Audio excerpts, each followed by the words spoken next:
네, 안녕하세요. 저는 서울아산병원 정신건강의과 주성우입니다. 저는 우울증, 조현병 같은 정신질환을 앓고 있는 환자분들을 만나는 의사입니다. 오랫동안 치료되지 않는 우울증으로 고생하시거나 조절하기 어려운 심한 자살衝動이 있는 경우 정기경련치료, ECT라고 하는 치료를 시행하고 있는데요. 사실 이름에서 오는 어떤 거부감이라고 할까요? 무섭다고 생각하시는 분들이 있다 보니까 정작 이 치료의 효과에 대해서는 많이들 모르고 계신 것 같습니다. 사실 ECT는 아주 역사가 깊은, 생각보다 안전하고 효과적인 치료법입니다. 어떤 경우에 ECT가 도움이 되고 또 어떻게 진행이 되는지 자세히 말씀드리도록 하겠습니다.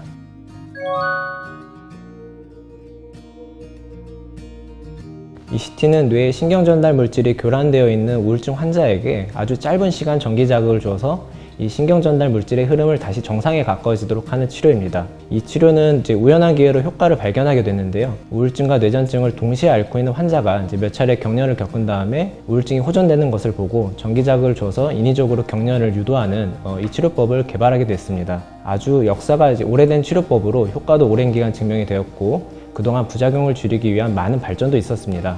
예전에는 마취 기술이 충분히 발달되지 못했기 때문에 영화에서는 이 치료가 아주 고통스럽게 온몸을 뒤틀듯이 힘들어하는 모습들로 묘사가 됐는데요. 지금은 마취 기술도 많이 발달했고 의학도 전반적으로 발전했기 때문에 환자분들은 안전하게 마취하에 1초 남짓의 아주 짧은 전기 자극으로 고통 없이 치료를 받게 됩니다. 치료 중 뇌에 전달되는 전기 자극은 아주 약한 수준입니다. ECT는 일종의 전기 자극으로 뇌를 재부팅하시는 거라고 생각하시면 좋을 것 같습니다. 저희 의료진이 모든 우울증 환자에게 ECT를 권하지는 않습니다. 왜냐하면 우울증을 치료하는 약물들이 매우 다양하게 개발되어 있기 때문입니다. 그래서 먼저 약물 치료를 우울증 치료에 먼저 시도해 볼 수 있습니다.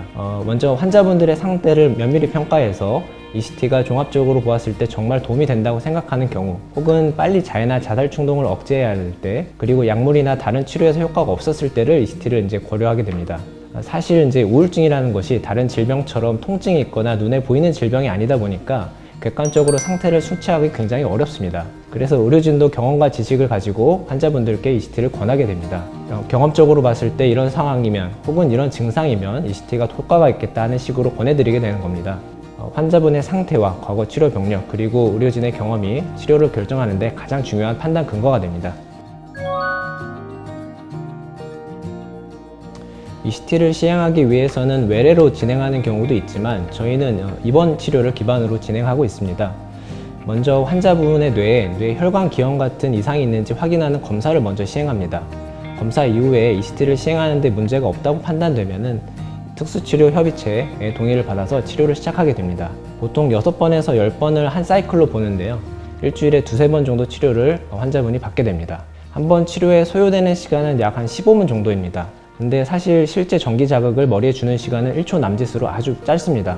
직접적으로 전기를 주기 전에 마취과 전문의가 수면 마취를 시행하고 소량의 근이완제를 투여하게 됩니다. 그 이후 헤어밴드에 부착된 전극을 통해서 1-2초 정도 전기를 짧게 흘려보냅니다. 근이완제를 투여하게 되면 전기 자극으로 인해 신체에 경련이 일어나더라도 영화처럼 온몸을 바들바들 고통스럽게 떠는 게 아니라 발만 까딱까딱 움직이게 됩니다. 실제로 환자는 수면 마취 중이기 때문에 전혀 고통스럽지 않고 의료진들은 뇌파의 변화 등을 통해서 치료가 잘 이루어졌는지 확인합니다.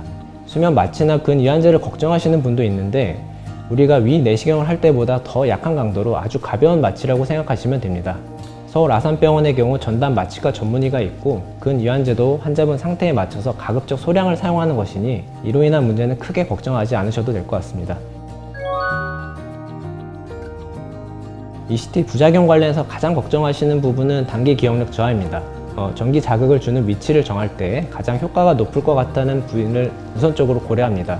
이 부위에 전기를 흘려보낼 수 있도록 전극을 부착하게 되는데 전극을 부착하는 위치가 소위 말하는 기억력, 집중력과 같은 인지기능과도 관계가 있습니다. 따라서 치료 후 단기 기억력 저하가 나타나게 됩니다. 하지만 대부분 한 달 이내 호전이 되고 보다 길게 지속되는 경우라도 3달 안에는 회복되는 경우가 보통입니다. ECT는 15분 정도 마취 후에 바로 깨어나는 치료이지만 깨어나서 두통이나 약간의 메스꺼림이 있을 수도 있습니다. 전기 자극이 들어가면서 턱 근육이 수축돼서 턱관절 통증도 있을 수 있습니다.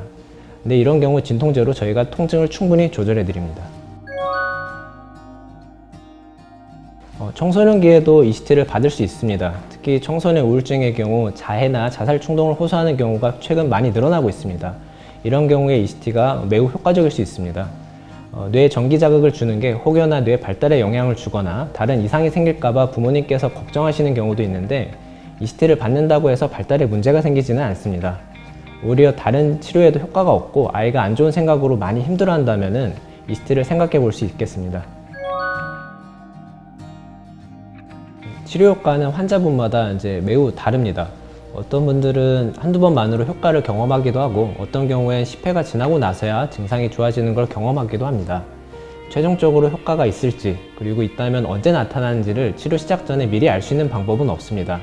다만 저희는 대략 한 3회 정도가 지났을 때 대략의 최종적인 치료 결과를 예측해서 설명드리고 있습니다. 한 사이클인 6회 또는 10회가 끝난 다음에 치료 효과를 평가해서 치료를 더 할지 중단할지 최종적으로 결정하게 됩니다.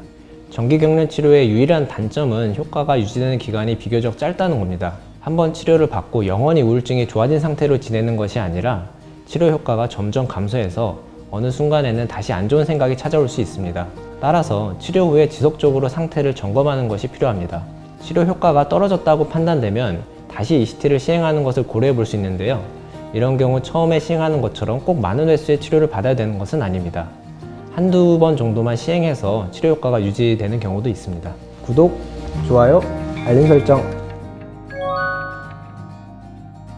우울증은 마음의 감기라는 얘기도 있듯이 누구에게나 쉽게 찾아오기도 하고 또 금방 회복되는 경우도 있습니다.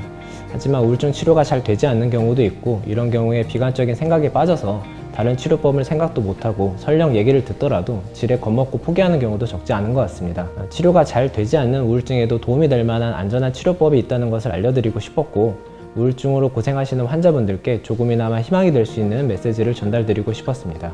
정기경련 치료는 오랫동안 역사적으로 인정받아온 치료고 우리나라 건강보험에서도 인정하는 치료법입니다.